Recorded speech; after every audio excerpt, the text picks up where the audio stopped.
First concept torque क्या है? Inner rotational motion. आपने याद रखना है, it is the product of force with perpendicular distance.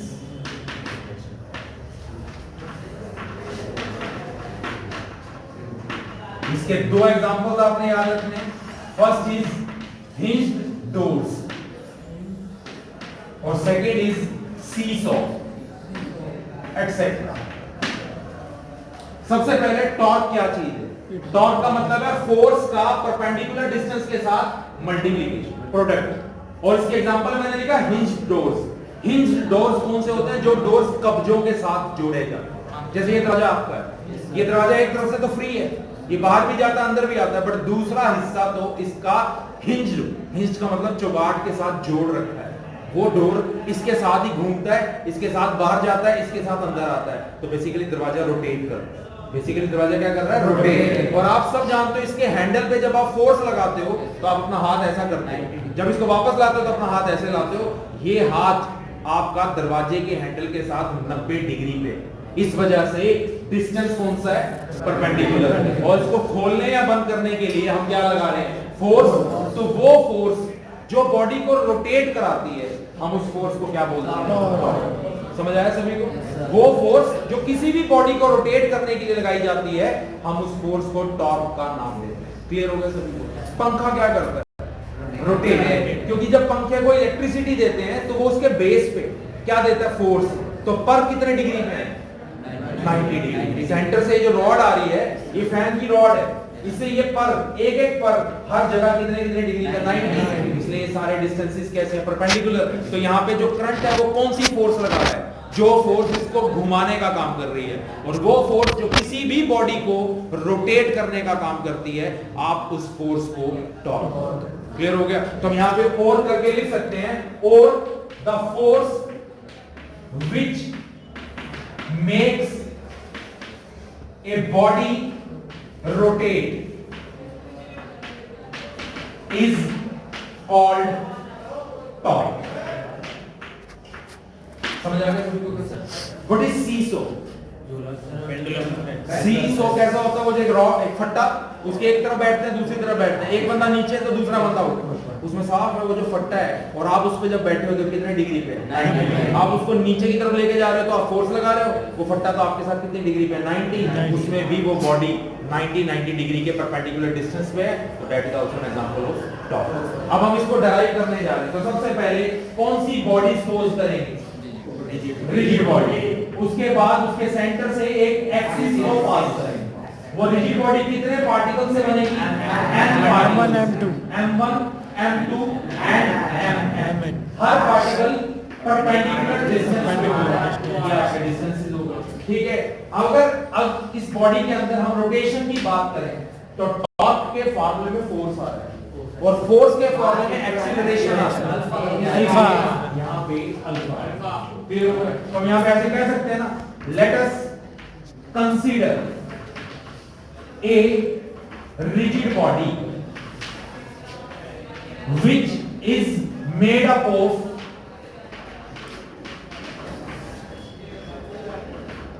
m particles, each having mass m1 m2 up to so on mn at perpendicular distances r1 r2 and up to so on r। ठीक है? Torque का formula, ये torque का symbol है, इसको tau बोलते हैं। लिखना तो है ये TAU, पर इसको बोलेंगे टाउ। और इसका फार्मूला क्या है? Force multiplied by perpendicular distance. मैं फोर्स का फार्मूला अप्लाई करूं तो MA लिख सकता हूं। yes। और पूरे डायग्राम में परपेंडिकुलर डिस्टेंस मेरा R है।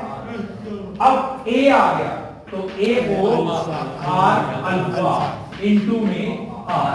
जहां चैप्टर में B आएगा वहां पे RW, जहां चैप्टर में A आएगा वहां पे अल्फा। तो हम इस फॉर्मूले को लिख सकते हैं MR स्क्वायर अल्फा। यस। और और mr square moment of energy.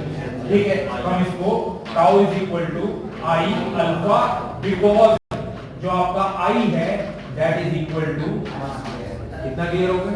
Yes sir. ठीक है, अब हम निकालना क्या चाहते हैं? टॉर्क।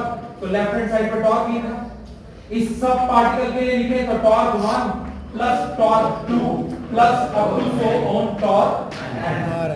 सेकंड लास्ट स्टेप, ये रहा सेकंड लास्ट स्टेप के accordingly value m1 r1 square alpha plus m2 r2 square alpha plus mn rn square alpha. क्या कॉमन है? Alpha, only alpha. बाकी m1 r1 square plus m2 r2 square plus up to so on mn rn square. Last step में bracket को summation से interchange, 1 से n तक particle आ रहे हैं तो समेशन का मतलब सारे पार्टिकल्स, और इस 1 से n तक को i मान लिया जाए। तो जो भी चीज 1 से n तक आ रही है उसको i लिख दें। जैसे m 1 से n तक आ रहा है तो mi, r स्क्वायर 1 से n तक आ रहा है तो r स्क्वायर, और फाइनली इसको हम अल्फा इनटू mr स्क्वायर लिख देंगे। और अभी बताया गया था mr स्क्वायर तो i होता है, तो हमारे पास टॉर्क किसके बराबर आ जाएगा? ये आपका टॉर्क का एक्सप्रेशन समझ आ गया सभी को? क्लियर हो गया? यस।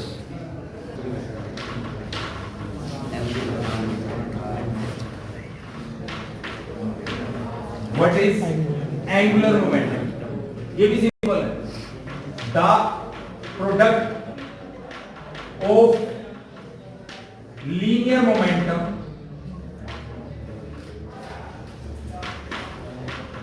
with perpendicular distance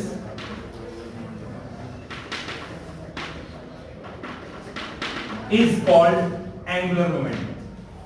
तो हम यहां पे इस एंगुलर मोमेंटम को L लिखते हैं और इसके फॉर्मूले के अकॉर्डिंगली हम लीनियर मोमेंटम को परपेंडिकुलर डिस्टेंस से मल्टीप्लाई करते हैं।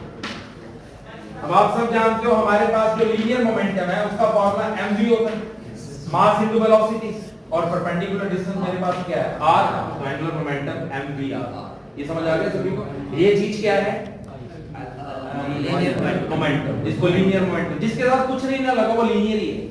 जब फिजिक्स में बात करते हैं ना वेलोसिटी अकेली, तो मतलब लीनियर वेलोसिटी। फिजिक्स में कहते हैं एक्सीलरेशन, तो वो लीनियर एक्सीलरेशन। इसी तरह अगर फिजिक्स में आप मोमेंटम बोलते थे तो वो लीनियर मोमेंटम ही होता था। तो मोमेंटम का फार्मूला लगाया m into v, perpendicular distance से मल्टीप्लाई हो गया, ये आपके पास क्या आ गया? mv into r। ये L is equal to mvr। ठीक है, इसकी अगर यूनिट्स की बात करते हैं तो मास किलोग्राम, वेलोसिटी मीटर पर सेकंड, और डिस्टेंस मीटर। ठीक है, तो आपके पास किलोग्राम मीटर स्क्वायर पर सेकंड। अगर इसके डायमेंशंस की बात करते हैं तो मास की डायमेंशन m, वेलोसिटी की डायमेंशन lt-1, डिस्टेंस की डायमेंशन l। तो आपका डायमेंशन क्या बन गया? m1 l2 t-। समझ आ गया ये कांसेप्ट? उसके बाद फिर वही बात, कौन सी बॉडी सपोज करने जा रहे हैं? Rigid body. तो हम यहां पर फिर लिखते हैं let us consider a rigid body. कितने पार्टिकल से बनी है रिजिड बॉडी? n particles. तो made up of n particles with mass m1 m2 up to so on mn at perpendicular distances। कितने कितने डिस्टेंसेस है वो? r1 r2 up to so on r। Clear हो? Now l is equal to, और अभी मैंने बोला जब v आएगा तो क्या लगा? rw। तो m into rw into r, m r square w which is equal to I। ठीक है, फिर वही l equal to l1 l2 ln। Second last step m1 r1 square w plus m2 r2 square w plus mn rn square w।